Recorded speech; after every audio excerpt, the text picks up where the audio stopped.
الحمد لله رب العالمين والصلاة والسلام على أشرف الأنبياء والمرسلين صلى الله وسلم على نبينا محمد. السلام عليكم ورحمة الله وبركاته. ولا ليال إن شاء الله تعالى ومالك النساء هي دروستي أي نكجور رميني برامج بشهر رمضان أحكام تصومك آداب تيسا يعماش صالحات كاهل جفايدي سنية. حلقة تنكه الرئيسية وحين كجا صورنا وحيالها قف كسون ككبرية.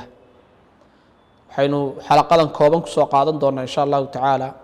حيالها عن سون كبرينين لكن لقى يا بدض بدني إنه يقعنا إنه سون كبرينيو. أما لقى يا أبو وحن سون كيسي برينا هين قفك إنه موضع إن سون كيسي كبري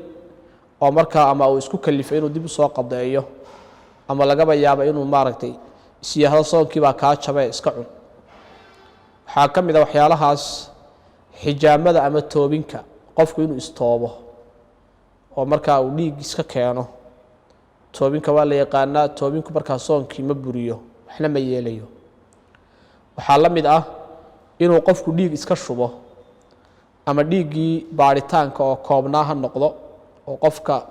in cudur laga baaro looga qaaday ama inuu qof dhiig ugu tabaruco oo si caadi ah dhiig isaga shubaha noqdee soonkiisa ma burinayo waxna ma yeelayo waxa kamid ah waxyaalaha aan soonka waxba yeelahayn inuu riyoodo oo biyihi taranku ka yimaadaan oo mesela maalinka asagoo sooman intuu seexdo oo aw riyoodo rag iyo dumar ku dooraba ha ahaadee kadibna biyihi taranku ay yimaadaan soonkiisa waxba ma yeelayso soonkiisa waxba ma yeelayo waxa kamid ah waxyaalaha aan soonka waxba yeelahayn in qofka waagu u bariyo isagoo janaabo qaba mesela habeenkii bay xaaskiisii sarkeen waxa waagu bariyo isagoo wali ka qabaysanin waxa la yiraahdo janaabadii aan wali ka qabaysanin soonkiisa waxba yeeli maayo nabiga kaleey salaatu wasalaam bay ka sugan tahay sida Aisha iyo Salama wariyeen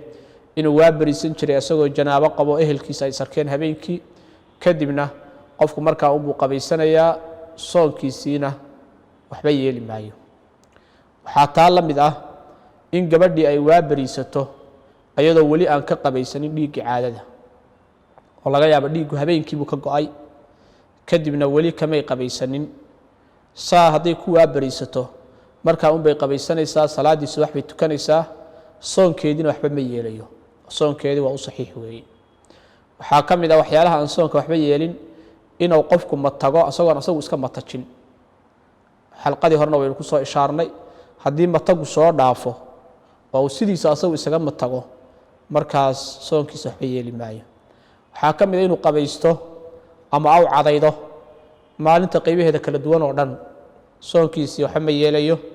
uu iska qabaysan karaayo ama isqaboojin ha uu qabaysanaya ama wax kale ha uu qabaysanaye way u banaantay soonkiisa waxba ma yeelayo insha Allah ta'ala xalqadatan halkaas aynu ku joojinaa wallahu a'lam. Assalamu alaykum wa rahmatullahi wa barakatuh.